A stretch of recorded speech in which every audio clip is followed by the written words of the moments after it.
Quelque chose de stratégique est en train de se préparer au Niger. Pour l'instant, aucun chantier n'a commencé. Aucune machine ne tourne encore. Mais dans les bureaux, dans les réunions techniques, dans les cercles de décision, un projet d'une ampleur considérable est à l'étude. Et s'il se concrétise, il pourrait transformer en profondeur non seulement l'économie nationale, mais aussi l'équilibre énergétique de toute la région sahélienne. Il est question de la construction d'une nouvelle raffinerie capable de traiter jusqu'à 100 000 barils de pétrole par jour. Pour comprendre ce que cela représente, il faut comparer. La raffinerie actuelle de Zinder fonctionne avec une capacité 5 fois inférieure. Ce qui est envisagé aujourd'hui dépasse donc largement le cadre d'une simple modernisation. Nous parlons d'un changement d'échelle historique. Ce projet serait porté par un partenariat stratégique entre l'État nigérien et le groupe canadien Zimar.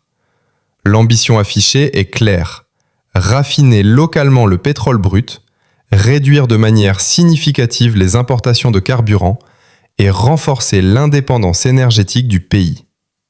Pourquoi est-ce si important ? Parce que, depuis des décennies, de nombreux pays producteurs de pétrole exportent leur brut avant d'importer des produits raffinés à des prix plus élevés. Cette dépendance pèse sur les finances publiques, fragilise les économies et limite la création de valeur locale.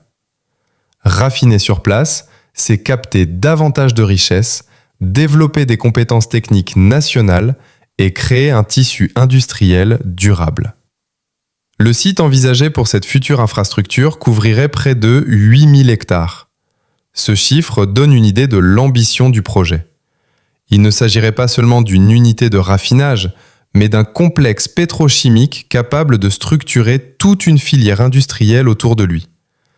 Transport, maintenance, formation, logistique, services spécialisés. Les retombées potentielles dépasseraient largement le seul secteur pétrolier. Les projections évoquent la création de milliers d'emplois directs et indirects. Durant la phase de construction d'abord, puis pendant l'exploitation. Cela impliquerait la montée en compétence d'une nouvelle génération de techniciens, d'ingénieurs et d'ouvriers qualifiés. Les centres de formation pourraient être renforcés. Les universités techniques pourraient adapter leurs programmes. Autrement dit, le projet pourrait devenir un catalyseur de développement humain. Sur le plan financier, les estimations parlent de milliards de francs CF à injecter dans l'économie nationale. Des recettes fiscales supplémentaires pourraient être générées. Des investissements publics pourraient être facilités. Les infrastructures connexes, routes, énergie, stockage, pourraient être modernisées pour accompagner cette montée en puissance industrielle. Mais ce n'est pas tout.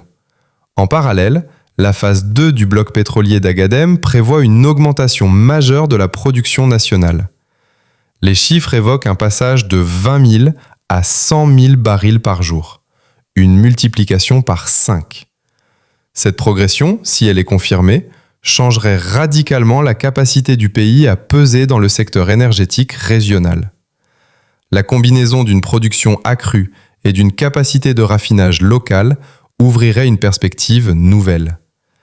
Le Niger ne serait plus uniquement exportateur de pétrole brut. Il pourrait transformer, consommer, puis exporter des produits à plus forte valeur ajoutée vers les pays voisins du Sahel, une région qui compte plus de 70 millions d'habitants. Cela représenterait un levier d'intégration régionale puissant. Évidemment, à ce stade, il s'agit encore d'études de faisabilité, de validation technique, de négociations contractuelles et de planification stratégique. La construction, si elle est validée, pourrait durer environ 17 mois après approbation finale. Rien n'est encore acquis. Mais les orientations prises montrent une volonté claire: sortir d'un modèle purement extractif. Dans un contexte mondial marqué par l'instabilité des marchés énergétiques et les tensions géopolitiques, la maîtrise locale de la transformation pétrolière devient un enjeu de souveraineté.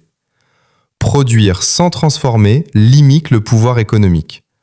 Transformer localement renforce l'autonomie décisionnelle. Ce projet, s'il aboutit, pourrait marquer un tournant historique. Il symboliserait le passage d'une économie centrée sur l'exportation brute à une économie orientée vers la valeur ajoutée et la transformation industrielle. Il pourrait aussi envoyer un signal fort à toute la région. Le développement passe peut-être par la maîtrise complète de la chaîne de production. Pour l'instant, le chantier n'a pas commencé, mais l'idée, elle, est déjà en mouvement. Et parfois, les grandes révolutions économiques commencent bien avant que la première pierre ne soit posée.